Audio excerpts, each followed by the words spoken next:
नमस्कार, मी राजेंद्र तिडके आणि आपण पाहतात युवा दर्पण लाईव्ह। सुरुवातीला पाहूयात आजच्या ठळक घडामोडी। शेतकऱ्यांना 2 लाखांपर्यंत कर्जमाफी मिळणार, 50,000ची अट काढून टाकली। आजपर्यंतची सर्वात मोठी कर्जमाफी, देवेंद्र फडणवीस। तिजोरीवर पहिला हक्क बळीराजाचा, वारकऱ्यांसाठी एअर ॲम्ब्युलन्सची शिंदेंकडून घोषणा। मुख्यमंत्र्यांवर टीका म्हणजे महाराष्ट्राचा अपमान नव्हे, रोहित पवारांचा फडणवीसांना टोला।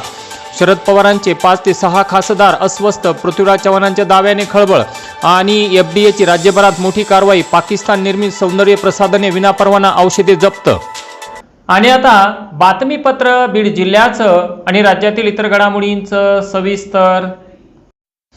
बीड शहरातील मुख्य बाजारपेठ असलेल्या सुभाष रोड या मार्गाचे नाव बदलून आता संत मुक्ताई मार्ग असे नामकरण करण्यात येणार आहे।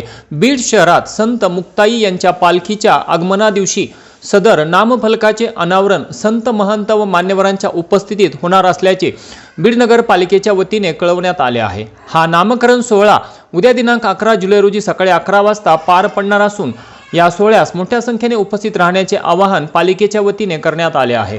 ज्या मार्गावर संत मुक्ताई यांचे आजोबा गोविंद पंत समाधीस्थ आहेत, त्या मार्गावर संत मुक्ताईंची पालखी बीड शहरात 2 दिवस मुक्कामी राहून बीडकरांना दर्शन देत असते। त्याच मार्गाला आता संत मुक्ताई मार्गाचे नाव देण्याचा ठराव बीड नगर परिषदेने घेतला आहे।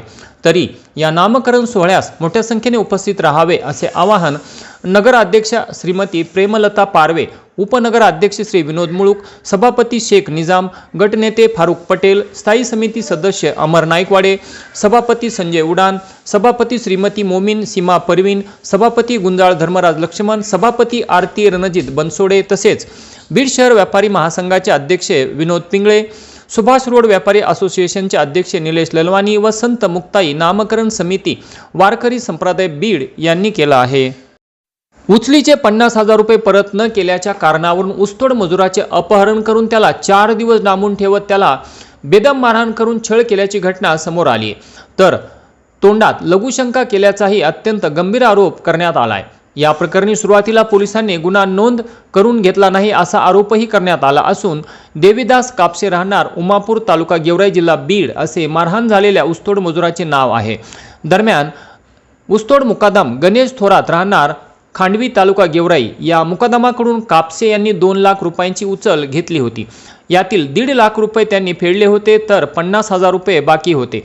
यातूनच दिनांक 2 जुलै रोजी देवीदास हे 2 मित्रांसह गेवराईला गेले असताना बेलगाव फाट्यावरून मुकादम गणेश थोरात आणि त्यांच्या काही सहकाऱ्यांनी कापसे यांचे अपहरण केले। त्यानंतर त्यांना कर्नाटक राज्यातील कारखान्यात नेण्यात आले। तिथून पुन्हा पुणे जिल्ह्यातील घोड नदी शिरूरमध्ये नेण्यात आले। तिथे एका शेडमध्ये 2 दिवस डांबून लाथाबुक्यांनी आणि काठ्यांनी बेदम मारहाण करण्यात आली। एवढेच नव्हे तर त्यांच्या तोंडात लघुशंका करून त्यांचा छळ केला असाही आरोप करण्यात आला आहे। तर या प्रकरणात पीडित मजुरांचे आई भाऊ आले होते। आमच्या अंमलदारांनी योग्य ती चौकशी केली व स्टेशन डायरीला नोंद घेतली। मी असताना नातेवाईक आले, त्यांना तक्रार देण्यास सांगितली होती, मात्र त्यांनी सरपंच व इतर व्यक्तींच्या मार्फत ठाण्याच्या बाहेरच प्रकरण आपसात मिटवून घेतले। तक्रार नसल्याने गुन्हा नोंद नाही असे गेवराईचे पीआय किशोर पवार यांनी माहिती सांगितली।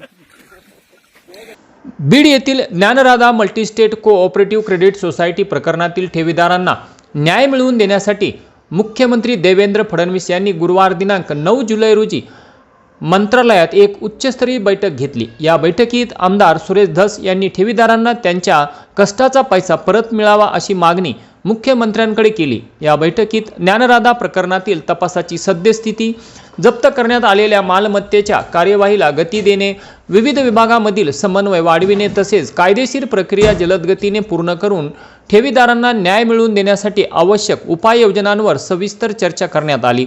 मुख्यमंत्री फडणवीस यांनी स्वतः या प्रकरणाची दखल घेत उच्चस्तरीय बैठक घेतल्याने या कार्यवाहीला नवे बळ मिळाल्याचे आता बोलले जात आहे।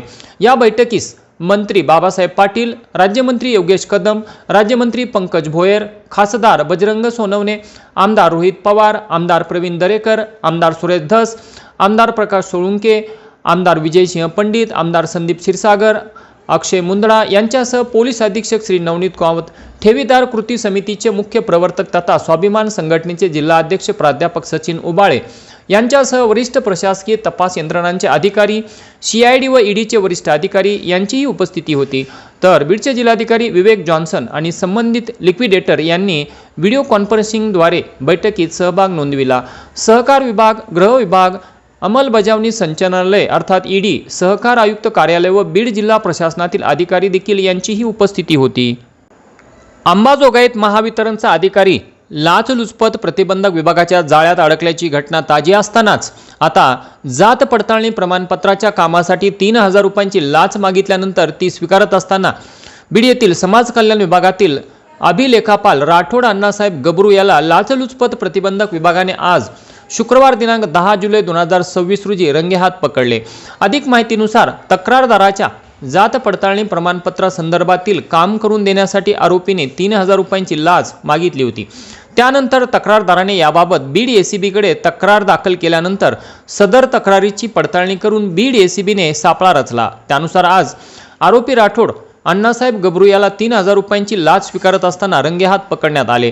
या प्रकरणी शिवाजीनगर पोलीस ठाण्यात गुन्हा दाखल करण्याची प्रक्रिया सुरू असून बीड ACBची या आठवड्यातील ही सलग दुसरी कारवाई आहे। यापूर्वी अंबाजोगाई येथील महावितरण अधिकाऱ्याला लाच घेताना रंगेहात पकडण्यात आले होते। दिनांक 1 जुलै हा दिवस जागतिक डॉक्टर दिन व CA दिन तसेच कृषी दिन म्हणून साजरा केला जातो। याच दिनाचे औचित्य साधत इनरव्हील क्लब ऑफ बीड या महिलांच्या संघटनेकडून शिवकमल हॉस्पिटल बीड येथे डॉक्टर दिन अत्यंत उत्साहात साजरा करण्यात आला। त्या ठिकाणी कार्यरत असलेले doctor Rahul Jaju, doctor Nitin Ugale, doctor Manoj Shinde, doctor Amit Kakade, doctor Harshal Badjate, doctor Shivprasad Jaju, doctor Avinash Kakade, doctor Mahavir Badjate, doctor Vilas Pathak व डॉक्टर स्नेहल उगले यांचा सन्मान करण्यात आला। तसेच जीवनधारा एक क्लब एक डायलिसिस या संकल्पनेतून एका डायलिसिस पेशंटला मोफत डायलिसिस किट देण्यात आले। तसेच CA दिनानिमित्त बीड येथील ज्येष्ठ CA तज्ज्ञ श्री SP लड्डा व श्री गोपाळ लड्डा तसेच श्री चरखा यांचाही क्लबच्या वतीने सत्कार करण्यात आला। तसेच श्री गोपाळ लड्डा यांची रोटरी क्लबच्या अध्यक्षपदी निवड झाल्याबद्दल त्यांचा सत्कार करण्यात आला। यावेळी क्लबच्या अध्यक्षा वैशाली पाठक, सेक्रेटरी निर्मला काळे, ट्रेझरर सौ पूजा जाजू तसेच अरुणा लड्डा, माधवी चितलांगे, शिवकन्या लाहोटी, आशा चरखा, सुमन बडगे, वसंता कलंत्री, वैशाली नहार, देवकन्या बंग आणि क्लबच्या माजी अध्यक्षा भारती मुंदडा यांची उपस्थिती होती। आणि याचबरोबर आजचं बातमीपत्र संपलं। उद्या पुन्हा भेटू काही नव्या आणि ताज्या घडामोडींसह। तोपर्यंत पाहत राहा युवा दर्पण लाईव्ह चॅनल, लाईक करा, सबस्क्राईब करा आणि व्हिडिओ आवडल्यास शेअर करा ही नम्र विनंती। तोपर्यंत नमस्कार।